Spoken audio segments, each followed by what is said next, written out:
يا راجل ده يتكسفوا على دمهم. اقسم بالله يتكسفوا ويتداروا. مساعات ايه؟ انت بقالك قد ايه ما كسبت؟ انما انت بانهي وش تطلب جنيه وانت مموت نص جماهير الزمالك. يعني نص جماهير الزمالك من شهر واحد لغايه دلوقتي هنقول مثلا كانوا 40 مليون، دلوقتي بقى 20 مليون. نص مره واحده. ما هو بص يعني في 10 مليون ماتوا و10 خلاص، اللي جاله بقى جلطه واللي جاله ذبحه واللي جاله تخلف واللي ربنا يشفيه. بص عندهم جمهور امل. الزمالك ده يعني يتعمل له تمثال.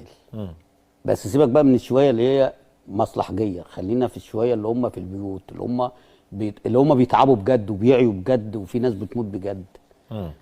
دولت عارفين ان مباراه، بص قلبهم ابيض، مباراه ترجعهم تاني ويشجعوا بقوه، واخد بالك، ومباراه تحزنهم وتخليهم ان هم مش شايفين والدنيا تبقى سودا في وشهم.